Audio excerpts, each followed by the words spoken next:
जब नहीं चाहता, ये आपका परसेप्शन है। आप बड़े स्ट्रांग कैंडिडेट शिवसेना के खिलाफ लगा रहे हैं ताकि एक तरह से शिवसेना का वोट घटे। मुझे लगता है और कि उसमें कांग्रेस निकल आएगी, मुझे लगता है कि इस बात का मैंने आज तक बहुत बार जवाब दिया है, इन सारी चीजों का। मैं ये दिया है 2009 के चुनाव में आपके कैंडिडेट्स, कई कैंडिडेट्स थे जिनको 1 लाख से ज्यादा वोट्स मिले, जिसकी वजह से बंबई में खास करके शिवसेना को हार भुगतनी पड़ी। पहली बात राजदीप, ये इंटरव्यू है, इंट्रोगेशन नहीं है। पीछे बैठ के मेरे साथ बात करो। चलिए मैं पीछे बैठता हूं। और इंटरव्यू है, इंटरव्यू में आवाज नहीं ऊपर होती। चलिए। हाँ, आप मेरी बात पहले सुन लो। मैं सुनूं। हाँ, कि ये इलेक्शन मैं लड़ रहा हूं, मेरी पार्टी का इलेक्शन है, मैं किसी को हराने के लिए लड़ नहीं रहा हूं, मैं किसी को जिताने के लिए लड़ रहा हूं। आप जो बोल रहे हैं कि वोट बढ़ते हैं या कुछ होता है, जब इनके कैंडिडेट जब चुन के आते हैं तब नहीं बढ़ते, जब हारते हैं तब बढ़ते हैं। ये उनका कैंपेन है, उस कैंपेन के सवाल आप मुझे मत पूछो। राज, मैं आपको स्टैटिस्टिक्स दे रहा हूं। हाँ। 2009 के चुनाव में हर बंबई सीट में, मुंबई के सीट में आपके जो कैंडिडेट्स थे उनको 1 लाख से ज्यादा वोट मिले। तो शिवसेना की जो हार की जो मार्जिन थी वो करीब 20,000, 30,000, 40,000। अगर आप कैंडिडेट नहीं रखते तो शिवसेना शायद जीत जाती। तो आपको उनको बोलना चाहिए कि इलेक्शन मत लड़ो। मेरा सिंपल सवाल है, क्या इस चुनाव में, जैसे मैंने शुरुआत में कहा, क्या आप नरेंद्र मोदी को प्रधानमंत्री देखना चाहते हैं या शिवसेना को कमजोर देखना चाहते हैं? मैं आपको, आप वो अर्नब की तरह बात मत करो। मैं बोल रहा हूं कि मैं नरेंद्र मोदी को मैं प्रधानमंत्री देखना चाहता हूं, बने हुए देखना चाहता हूं। That's it. कि उनको भी आज मोदी जी की ही जरूरत है। भाजपा की सरकार लाओ नहीं बोल रहे हैं, मोदी सरकार लाओ बोल रहे हैं। वो राजनाथ सिंह की सरकार लाओ नहीं बोल रहे हैं, वो कमल की सरकार लाओ नहीं बोल रहे हैं, वो मोदी की सरकार लाओ बोल रहे हैं। मैंने जो उस आदमी में देखा, जिस तरह से उन्होंने गुजरात में काम किया है, मैं जब टूर पे गया था वहां पे, वो जो जिस तरह से उन्होंने काम किया है, जिस तरह से अपने स्टेट के ऊपर ध्यान दिया है उन्होंने, मुझे लगता है कि इस तरह का आदमी अगर देश में आ जाए तो अच्छा रहेगा। आपके भी कुछ कैंडिडेट्स अपने होर्डिंग्स पे मोदी की तस्वीर पड़ रही है। बाकी जो कैंडिडेट को मोदी की जरूरत पड़ रही है। राज ठाकरे भी मोदी के नाम पे एक तरह से कह रहे हैं मैं चाहता हूं मोदी प्रधानमंत्री बने। उद्धव ठाकरे चाहते हैं कि मोदी प्रधानमंत्री बने। जब भाजपा के मन में भी नहीं था, जब पॉलिटिकल सिनारियो पे भी प्रधानमंत्री के नाम पे नरेंद्र मोदी जी का नाम नहीं था, तब 2011 में राज ठाकरे ने कहा था कि प्रधानमंत्री नरेंद्र मोदी होने चाहिए। आपको मालूम होगा, मैंने गुजरात में ये कहा था मैंने। और उसके बाद जब मैं वो देख के आया, वो सारी चीजें मैं देखने के बाद जब मैं महाराष्ट्र में आया, महाराष्ट्र में आने के बाद बहुत सारे ऐसे मेरी सभाएं हुई, जो रैलीज हुई, जिसमें मैंने वो उदाहरण दिए वहां के डेवलपमेंट के। यानी आपको लगता है, आप एक तरह बात करते हैं महाराष्ट्र अस्मिता की, आज आप कह रहे हैं गुजरात महाराष्ट्र के आगे निकल गया। नहीं, ये कब मैंने कहा? नहीं, एक तरह से आप कह रहे हैं कि आप गुजरात गए, आपने गुजरात मॉडल देखी। एक तरह से नहीं। पहली बात तो यह है कि इंडस्ट्री हो या बाकी सारी चीजें हो, इसमें महाराष्ट्र नंबर 1 है। ये मैंने गुजरात में भी कहा था, जिसका फुटेज मेरे पास है जी। एक पूरी बात सुन लो, हाथ नीचे करो। पहली बात तो यह है कि मैंने महाराष्ट्र आज 1 नंबर पे है, लेकिन जिस तरह से एक आदमी को अपनी स्टेट की तरफ ध्यान देना चाहिए, आज महाराष्ट्र के चीफ मिनिस्टर हो या बाकी लोग हो, महाराष्ट्र को उस नजरिए से देख नहीं रहे। आज महाराष्ट्र में जो आने वाली इंडस्ट्री है, जो बाहर जा रही है, क्यों जा रही है? क्योंकि महाराष्ट्र की जो चीफ मिनिस्टर है उसके ऊपर ध्यान नहीं दे रहे। मानुष जो है वो भी बढ़ गया है, क्योंकि आप और शिवसेना अलग अलग एक दूसरे पर टीका कर रहे हैं बार बार। मुझे लगता है राजदीप, आप जो पत्रकारिता जो कर रहे हैं ना, वो बिना सोचे, बिना पढ़े, बिना देखे। एक मिनट, मैं आपको सीधा सवाल पूछ रहा हूं। नहीं, पहले मराठी मानुष का वोट आज बढ़ रहा है कि नहीं? रियलिटी में जाइए, और मैं जब आंसर दे रहा हूं ना, बीच में मत बोलना। चलिए बोलिए। ओके, बोलिए। कांग्रेस को, राज ठाकरे जब बाला साहेब जिंदा थे तब शिवसेना का वोट एकजुट था, आज वो वोट बढ़ गया है। हाँ, तो अरे कौन सा बढ़ गया है? जब बढ़ गया है, बाला साहब जब थे तब मैंने पार्टी निकाली है। हाँ, लेकिन जब बाला साहेब 1990 के, जब आप सब एक थे, जब मनसे नहीं थी, तब मराठी वोट जो था वो एक तरह से एकजुट था। ये बात से आप नकार नहीं सकते। बात हिंदुत्व की थी जी, बात मराठी की नहीं थी। पहले तो मराठी की हुआ करती थी, उसके बाद हिंदुत्व की। उस वक्त क्या हुआ था? उस वक्त क्या हुआ था राजीव, जब हिंदुत्व का स्टैंड लेने के बाद ही वोट मिले ना।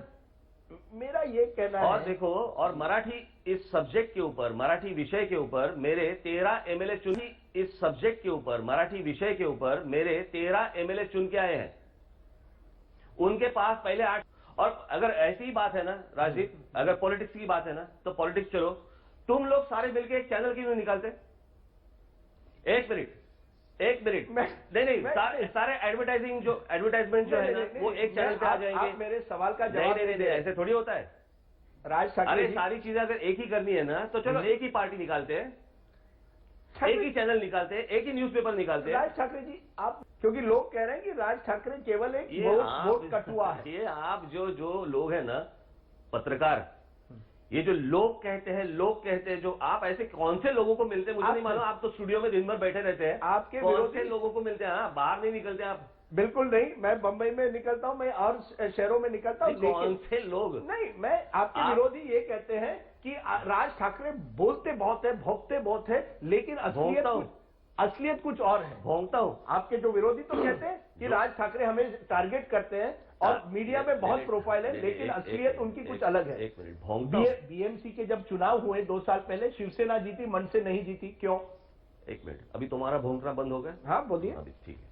राज जी, आपने मुद्दा अच्छा। अभी जब मैं गया था उनके पास, तो मैंने उनको एक 22 टोल के नाके जो है उनकी एक लिस्ट दे दी।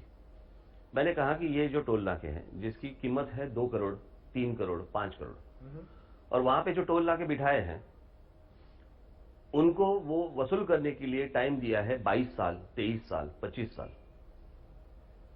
तो मैंने कहा इसकी क्या जरूरत है?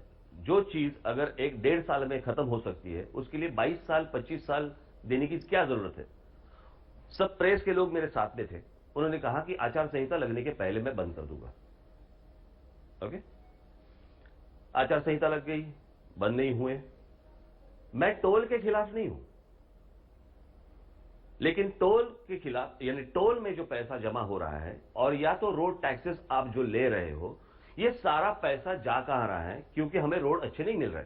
राज जी, आपने मुद्दा अच्छा उठाया है, लेकिन आप हिंसा पर क्यों उतर आते हैं? आप अपने जो एक्टिविस्ट हैं उनको क्यों प्रोत्साहित करते हैं कि हिंसा पर उतर आओ, टोल मत देना, तो टोल जो नाके हैं वहां तोड़फोड़ करो?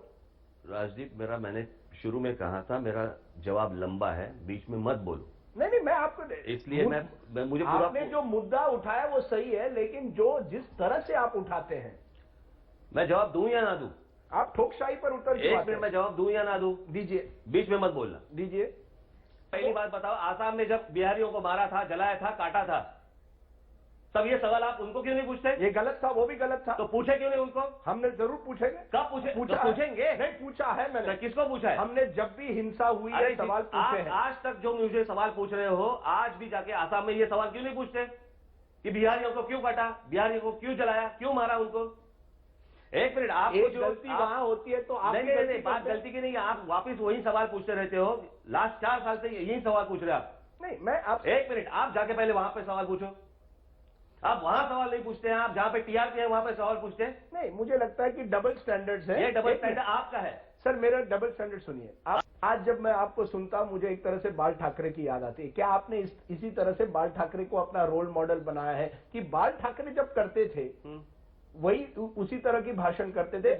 आपने उनको अपना एक रोल मॉडल बनाया है, एक तरह से आप उनको इमिटेट करना चाहते हैं कि बाल ठाकरे की जो एक तरह से विरासत थी, कैसे है कि एक ठोकशाही की विरासत, आप उसको अपने हाथ में लेना चाहते हैं। बात लोकशाही या ठोकशाही की नहीं है, या रोल मॉडल की बात नहीं है। जो मुझे अंदर से लगता है, जिससे मैं कन्विंस होता हूं, वो चीज मैं करता हूं।